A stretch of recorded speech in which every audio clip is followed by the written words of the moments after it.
আজি হিন্দু ক্যালেন্ডাৰৰ প্ৰথম দিন প্ৰথমে নৱবৰ্ষৰ শুভেচ্ছা জনালোঁ লগতে আমাৰ এই সংকট মঞ্চৰ অৰ্গেনাইজৰ বাসন্তী দেৱীৰ নৱৰাত্ৰি আজিৰ পৰা ষ্টাৰ্ট হ'ল এই পূজা অলৰেডি মাননীয়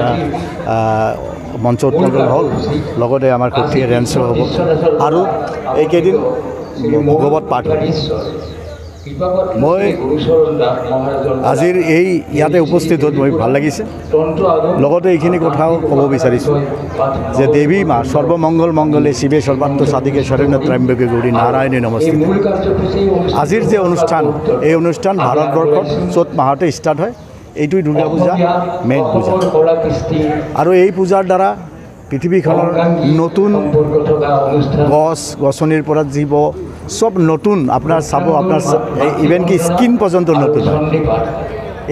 এই পূজাৰ বহুত মাহাত্ম্য আছে আৰু ইয়াত থকা মন্দিৰত কামাখ্যাৰ পিছত আমাৰ এই মন্দিৰ এই আমাৰ ব্ৰহ্মপুত্ৰৰ পাৰত অহাকালি যিটো স্নানৰ প্ৰগ্ৰাম হ'ব এই গোটেইবিলাক এই মন্দিৰৰ লগত সাঙুৰ খাই আছে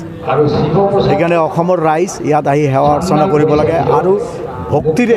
ইয়াৰ পৰা যি বিচাৰে যি আশীৰ্বাদ বিচাৰে ময়ো যেনেকৈ পাইছোঁ আপোনালোকেও পাব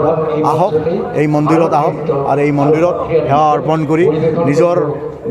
কষ্ট দুৰ্দশাৰ কথা এই মন্দিৰত গৈ নিজক বচাওক আৰু লগতে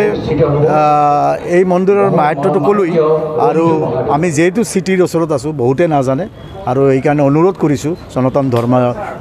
মানুহক যাতে আহে আৰু ইয়াৰ পৰা আশীৰ্বাদ লৈ যায় মন্দিৰটো ক'ত আছে এই মন্দিৰটো আমাৰ আমিনগাঁৱৰ যিটো শৰাইঘাট দলঙৰ তলত মন্দিৰৰ মাহাত্ম্যটো ক'লোৱেই আপোনাক অলৰেডি মানে একচুৱেলি মাহাত্ম্য ইমান মাহাত্ম্য আছে মাহাত্ম্য বিচাৰিব নালাগে মাহাত্ম্যৰ ওচৰত আহিব লাগে আপুনি আপোনাৰ চেনেলৰ মাধ্যম দি সনাতন প্ৰেমী মানুহক আমি একদম সেৱা জনাই কৈছোঁ যে এই মন্দিৰৰ আশীৰ্বাদ লওক কিছু ফল পাব